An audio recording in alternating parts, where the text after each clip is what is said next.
तो आज हम 7th चैप्टर नेशनल इनकम जो है उसमें आज हम डिफ़िकल्टीज़ क्या आती है नेशनल इनकम को मेजर करने में वो सब देखेंगे। और इससे पहले ये ऊपर दिया हुआ है मिक्स इनकम का अच्छा सा एकदम सिंपल वे में मीनिंग। तो मिक्स इनकम क्या होता है? जो इनकम सेल्फ एम्प्लॉयड पर्सन्स को आती है उनके खुद के लैंड या फिर लेबर या फिर कैपिटल को यूज़ करके वो जो प्रोड्यूस करते हैं गुड्स एंड सर्विसेज, उस इनकम को हम मिक्स इनकम बोलते हैं।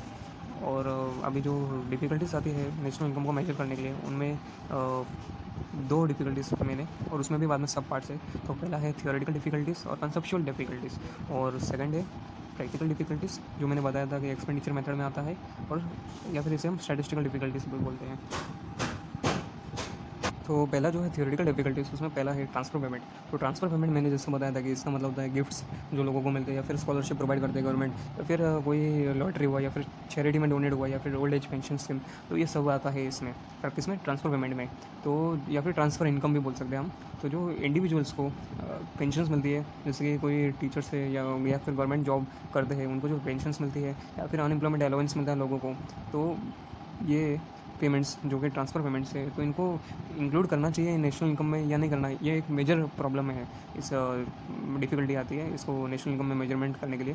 तो क्योंकि एक साइड तो ये एक इंडिविजुअल इनकम भी है, क्योंकि उनको एक इंडिविजुअल को इनकम मिल रहा है, और दूसरी साइड पे एक गवर्नमेंट का एक्सपेंडिचर है। तो इस वजह से ये एक ट्रांसफ़र पेमेंट इंक्लूड होना ये चाहिए या नहीं होना चाहिए, प्रॉब्लम है। इसलिए लेकिन इस मेथड के द्वारा ये फिर भी ये डिसाइड किया कि ट्रांसफ़र पेमेंट को इंक्लूड नहीं करना चाहिए, क्योंकि गवर्नमेंट का एक्सपेंडिचर है। भले इंडिविजुअल का इनकम हो, लेकिन ये गवर्नमेंट के साइड से एक एक्सपेंडिचर है, इसलिए इसको इंक्लूड नहीं किया है ट्रांसफ़र पेमेंट को। और सेकंड है इलीगल इनकम। इलीगल इनकम मतलब जो ब्लैक मार्केटिंग होती है, या फिर अंडरग्राउंड लेवल पे जो पैसे का कारोबार होता है इलीगल तरीके से, तो या फिर गैम्बलिंग हुआ, या फिर स्मगलिंग हुआ, चोरी हुई, तो ये सब नेशनल इनकम में इंक्लूड नहीं होते, क्योंकि इसका ना तो कोई अकाउंटिंग होता है, और ना कुछ मालूम रहता कि कहाँ से आया, कहाँ से लेन देन हुआ, कुछ मालूम नहीं होगा। और जो बाहर से फॉरेन फंडिंग होती है, तो ये सब नेशनल इनकम में काउंटिंग नहीं करते। और थर्ड है अनपेड सर्विसेज। अनपेड सर्विसेज मतलब जो हाउसवाइफ रहती है, वो जो घर पे काम करती है अपने घर पे, तो वो सब काउंट भले लेकिन उन लोग काम कर रहे हैं, तो क्योंकि वर्क का डेफिनेशन क्या है इकोनॉमिक्स में कि मतलब इंसान जो काम करता है उसके लिए पेमेंट उसको मिलना चाहिए, लेकिन हाउसवाइफ है उसको पेमेंट नहीं प्रोवाइड करते, वो भले घर पे काम कर रही है, तो ये काउंट नहीं होता है नेशनल इनकम में। क्योंकि नेशनल इनकम में जो वर्क परफॉर्म किया गया है पर्टिकुलर इंडिविजुअल के द्वारा, उसी कोई भी गुड्स एंड सर्विसेज, और उसका फिर बाद में पेमेंट होता है, तो वो नेशनल इनकम में काउंट होगा। लेकिन अगर पेमेंट नहीं किया गया है लेकिन काम किया गया है, तो उसका अकाउंटिंग नहीं होगा। तो इधर बताया कि there are number of unpaid services which are not accounted for in the calculation of national income, जैसे कि सर्विसेज हाउस वाइफ्स, या फिर services provided out of love, affection, mercy, sympathy, charity are not included in national income. तो बहुत से लोग जैसे कि दान करते हैं, या फिर इधर चैरिटी करते हैं वही, या फिर ऐसे किसी की मदद कर लेते हैं, तो सब नेशनल इनकम में काउंट नहीं होता है। और बाद में प्रोडक्शन फॉर सेल्फ कंजप्शन। तो जैसे कि कोई फार्मर है, वो कुछ खेती बाड़ी करके कुछ उसने प्रोड्यूस किया अपने लैंड पे, तो सेल्फ कंजप्शन के लिए, तो उसका नेशनल इनकम में काउंट नहीं होता।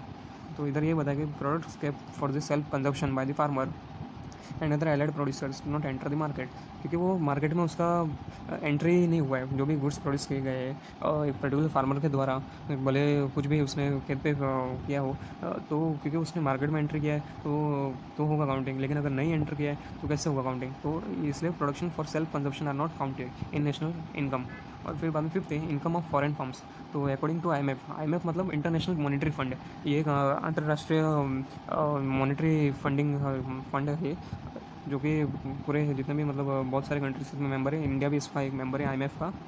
तो IMF का कहना है कि कोई भी जो भी फॉरेन फर्म है पर्टिकुलर कंट्री में, तो उधर अगर वो एक प्रोडक्शन वर्क परफॉर्म कर रहा है, या फिर उधर कुछ प्रोडक्शन कर रहा है, तो उधर उसकी जो होगा इनकम, तो वो नेशनल इनकम हमारे कंट्री के उसमें काउंटिंग होना चाहिए। जैसे कि इंडिया में जो भी फॉरेन कंपनी से फॉरेन फर्म से वो यहाँ पर प्रोडक्शन एक्टिविटी कैरी आउट कर रही है, तो उनका भी नेशनल इनकम में काउंटिंग होना चाहिए नेशनल इनकम मेजरमेंट करते वक्त। और सिक्स्थ है वैल्यूएशन ऑफ गवर्नमेंट सर्विसेज। तो six valuation of government services. तो गवर्नमेंट पर्टिकुलर कौन से भी कंट्री की गवर्नमेंट अलग अलग सर्विसेज प्रोवाइड कराती है अपने लोगों को, जैसे कि पब्लिक सर्विसेज जैसे कि लॉ एंड ऑर्डर, या फिर डिफेंस, या फिर पब्लिक एडमिनिस्ट्रेशन, या एजुकेशन हेल्थ सर्विसेज, या फिर कुछ भी अलग अलग जो भी सर्विसेज प्रोवाइड करती है गवर्नमेंट, तो उनका मार्केट प्राइस पे कैलकुलेशन करना बहुत डिफ़िकल्ट है, क्योंकि उनका पता नहीं जो उनका वैल्यू है उन सर्विसेज का, वो सही उनका प्राइस क्या रहेगा, तो क्योंकि वो मार्केट से डिफ़र करता है, इसलिए उसका काउंटिंग में डिफ़िकल्टी आती है। और सेवन्थ है चेंजिंग प्राइस लेवल का, कि जो भी प्राइजेस चेंज होते हैं पर्टिकुलर टाइम पे, तो उसमें जो चेंजेस होते हैं उसकी वजह से डिफ़िकल्टी आती है नेशनल इनकम को कैलकुलेट करने में। तो एग्जांपल दिया है कि जैसे कि जब भी कोई भी कंट्री में प्राइस लेवल बढ़ता है, तो उसकी वजह से नेशनल इनकम में भी इंक्रीज़ होता है। तो लेकिन भले ही वो उस कंट्री की प्रोडक्शन भले डाउन हो गई है। और दूसरा है कंडीशन, या दिया है जो भी एग्जांपल, कि जब प्राइस लेवल एकदम डाउन हो जाता है तो नेशनल इनकम भी ऑटोमेटिकली डाउन हो जाती है, लेकिन भले उस वक्त कंट्री का प्रोडक्शन एकदम हाई लेवल पे है। तो इसकी वजह से ये डिफ़िकल्टी आती है या एरर आ जाता है बहुत बार नेशनल इनकम में, और ये डिफ़िकल्टी फेस करते हैं नेशनल इनकम को मेजर करने के वक्त। तो अभी हम देखेंगे बी प्रैक्टिकल डिफ़िकल्टीज़ और स्टैटिस्टिकल डिफ़िकल्टीज़। प्रैक्टिकल डिफ़िकल्टीज़ जो मैंने बताया था एक्सपेंडिचर इनकम मेथड में आते हैं। तो पहला जो डिफ़िकल्टी आता है वो है प्रॉब्लम ऑफ डबल काउंटिंग। तो जैसे कि हमने पढ़ा था कि डबल काउंटिंग अवॉइड करने के लिए हम इंटरमीडिएट गुड्स को काउंट नहीं करते हैं। जैसे कि ब्रेड बनाने के लिए जो ब्रेड में फ्लावर और व्हीट का यूज़ होता है, तो उसको काउंट नहीं करते, उसको फाइनल गुड में ही काउंट करते हैं। लेकिन जब इधर एग्जांपल दिया है कि जैसे कि जो फ्लावर होता है बेकरी यूज़ करती है, तो इसमें फ्लावर क्या हुआ, इंटरमीडिएट प्रोडक्ट, लेकिन जो हाउस होल्ड यूज़ करता है उसमें एक फाइनल प्रोडक्ट है वो। क्योंकि हाउस होल्ड में कैसा कि वो फ्लावर का सीधा रोटी बनता है, लेकिन जो बेकरी में फ्लावर यूज़ करते हैं उससे उन लोग अलग अलग गुड्स, मतलब जो भी प्रोडक्ट बनाते हैं, तो ये उधर ये इंटरमीडिएट गुड का रोल परफॉर्म करता है ये जो आटा है, तो इसलिए इसमें डिफ़िकल्टी आती है। और सेकंड है existence of non monetised sector. तो second existence of non monetised sector, तो इंडिया में बहुत से जो रूरल एरियाज है, गांव एरिया है, तो उधर लोग जो खेतीबाड़ी करते हैं, एग्रीकल्चर करते हैं, तो वो खुद के खाली बहुत सारे जो लोग हैं फार्मर्स हैं, वो खुद के सेल्फ सस्टेनेंस के लिए खेतीबाड़ी करते हैं, या फिर खुद के जितना खुद कंज्यूम कर पाते हैं, उनकी फैमिली में वो जितना खा सकते हैं उतना ही प्रोड्यूस करते हैं, तो उसको मोनेटाइज नहीं किया गया है, तो इसमें इसका डिफिकल्टी है, तो इसलिए इसको एक्सक्लूड किया जाता है नेशनल इनकम में। और फिर बाद में थर्ड है इनएडिक्वेट एंड अनरिलायबल डाटा। तो जो इनएडिक्वेट और अनरिलायबल डाटा, तो इसमें कैसा कि जो बहुत सारे अंडर डेवलपिंग कंट्रीज़ है या फिर डेवलपिंग कंट्री है, उनमें एक सटीक या फिर एकदम एक्यूरेट डाटा कोई भी चीज़ों का पाना बहुत मुश्किल है। जैसे कि जो डाटा है प्रोडक्शन और कॉस्ट का, किससे, क्रॉप से related, fishery, animal husbandry, forestry या फिर कंस्ट्रक्शन वर्कर या फिर छोटे उद्योग, उनसे जो अवेलेबल उनका डाटा है वो मिल पाना बहुत डिफिकल्ट है एक डेवलपिंग कंट्री में।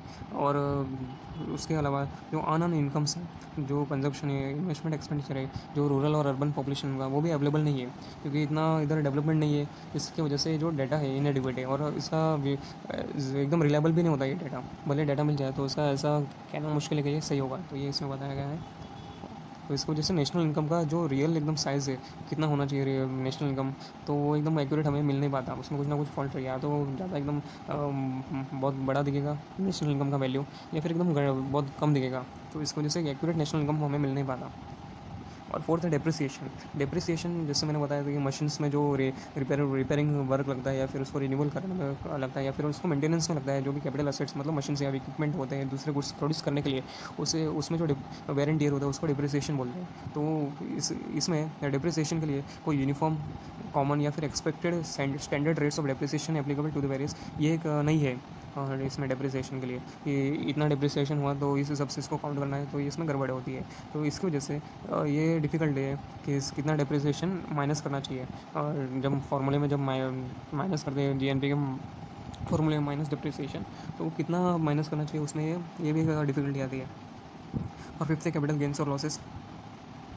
तो कैपिटल गेंस और लॉसेस में क्या आएगा कि जो एक प्रॉपर्टी ओनर है, उसकी कुछ ज़मीन इतना कुछ खरीदे, जो भी उसने ज़मीन खरीदी है, तो उसमें जो चेंजेस आते हैं, जब मतलब कि उसने पहले 5 करोड़ में उसने कोई ज़मीन खरीदी है, लेकिन उसकी मार्केट वैल्यू चेंज होती रहती है टाइम टू टाइम। तो फिर आगे जैसे कि कुछ 6 साल बाद उसने वो 5 करोड़ की ज़मीन उसने अगर 10 करोड़ में बेची, तो उसको प्रॉफिट हुआ आएगा 5 करोड़ का। और तो या फिर उसको लॉस हुआ, जैसे कि उसने 5 में खरीदी थी तो 1 करोड़ में बिकी, तो इसमें लॉस हुआ। तो ये जो गेन होता है या फिर लॉस होता है, ये भी नेशनल इनकम में काउंट नहीं होता, क्योंकि एक इकोनॉमिक एक्टिविटी नहीं है, ये तो टाइम टू टाइम चेंज होता रहता है, इसलिए ये करंट इकोनॉमिक एक्टिविटी में इसका इंक्लूजन नहीं होता, इसलिए ये भी काउंट नहीं होता नेशनल इनकम में, और इसकी वजह से ये भी डिफिकल्टी है। और सिक्स्थ है इलिटरेसी एंड इग्नोरेंस। तो जैसे कि इधर बताया, due to ignorance and illiteracy small producers do not keep an account of their production.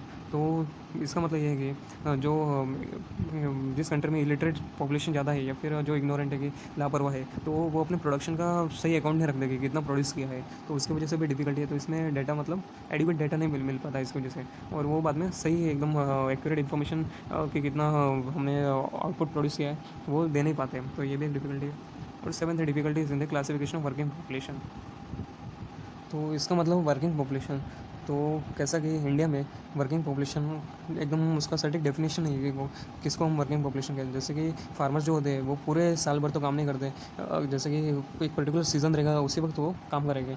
तो जब उनका ऑफ सीज़न रहता है कि जब वो कुछ उनका प्रोडक्शन नहीं होता या फिर खेती बाड़ी एकदम बंद है, भले कोई जैसे उस टाइम में वो जैसे कि कोई आलू या फिर प्याज उगाते हैं तो वो एक पर्टिकुलर सीज़न में करेंगे, लेकिन जो दूसरा सीज़न आएगा उसमें दूसरी फल या सब्जी उगाने का टाइम रहेगा, तो उस टाइम पे वो अंडरटेक नहीं करते। तो उस टाइम पे उन लोग क्या करते हैं, या फिर कुछ अलग इकोनॉमी एक्टिविटी या फिर कैजुअल लेबरर के तरह काम करते हैं, तो वो काउंट करने में वो भी प्रॉब्लम आती है क्योंकि उसका डाटा अवेलेबल नहीं है कि वो कहाँ काम कर रहे हैं या फिर कहाँ से इनकम आ रही है उनकी, ये भी एक प्रॉब्लम है।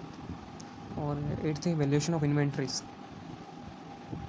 और एट्थ डिफिकल्टी आती है कि वैल्यूएशन ऑफ इन्वेंट्रीज। तो जो इन्वेंट्रीज मतलब क्या होता है, पहली बार रॉ मटेरियल्स, इंटरमीडिएट गुड्स या फिर सेमी फिनिश्ड या फिर फिनिश्ड प्रोडक्ट्स जो प्रोड्यूसर के पास रहते हैं स्टॉक में, मतलब पहले से उसने स्टॉक, जैसे कि कोई बाइक मैन्युफैक्चरर या फिर कोई दूसरा प्रोड्यूसर है तो उसने पहले से स्टॉक जमा करके रखा है, उसे हम इन्वेंट्री बोलते हैं। तो ये जो इन्वेंट्री का मेजरमेंट होता है तो उसमें कुछ थोड़ी भी मिस्टेक हुई तो उसकी वजह से फाइनल प्रोडक्शन जो प्रोड्यूसर का है वो उसमें पूरा चेंजेस हो जाएगा, तो इसकी वजह से अब नेशनल इनकम जो है कंट्री का उसमें गड़बड़ हो जाएगी। तो इसकी वजह से जो इन्वेंट्री का असेसमेंट होना चाहिए एकदम वो केयरफुल और एक्यूरेट होना चाहिए ताकि कुछ गड़बड़ ना हो पाए। तो अभी हम देखेंगे importance of national income. National income इसका इंपॉर्टेंस क्या है कंट्री के लिए। तो पहला है फॉर द इकोनॉमी। तो नेशनल इनकम का जो डेटा रहता है वो एक पर्टिकुलर कंट्री की इकोनॉमी के लिए बहुत इंपॉर्टेंट है क्योंकि उसकी वजह से मालूम पड़ता है कि कितना कंट्री का टोटल एग्रीगेट इनकम आता है वो, और कैसे अलग अलग प्रोडक्ट और जो आउटपुट है उनकी वजह से इनकम आता है डिफरेंट इंडिविजुअल्स का, और प्रोडक्ट्स जो है इंडस्ट्रीज़ के उनकी वजह से, या फिर ट्रांजैक्शन जो होते हैं अलग अलग दोनों कंट्री के बीच में इंटरनेशनल ट्रेड होती है वो सब। और जो कंट्री का सोशल अकाउंट है उसका भी मालूम पड़ता है। सोशल अकाउंट मतलब एक पर्टिकुलर ऑर्गेनाइजेशन या फिर जो भी फॉर्म उसके जो भी एक्शंस उसके द्वारा लिए गए हैं प्रोडक्शन में, और उसकी वजह से जो इन्वायरमेंट के या फिर सोसाइटी के ऊपर इफेक्ट होता है तो वो भी एक हमें मालूम पड़ता है।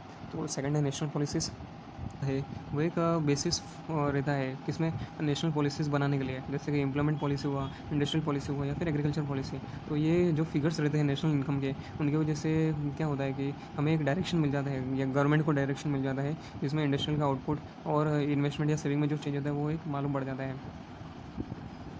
तो जो नेशनल इनकम रहता है उसकी वजह से हमें इकोनॉमिक मॉडल्स जैसे ग्रोथ मॉडल हुआ, इन्वेस्टमेंट मॉडल हुआ और भी अलग अलग जो मॉडल्स है वो जनरेट करने में हेल्प होती है एक कंट्री को। तो एक प्रॉपर अगर मेजरमेंट वाली नेशनल इनकम रहेगी, एक्यूरेट लेवल की अच्छे से असेसमेंट हुआ जो नेशनल इनकम का, तो उसकी वजह से एक डायरेक्शन मिलेगा इकोनॉमी को राइट पाथ पे आने के लिए, ताकि डेवलपमेंट जल्दी से हो पाए एक पर्टिकुलर कंट्री का और वो जल्दी से एक डेवलप्ड कंट्री बन जाए।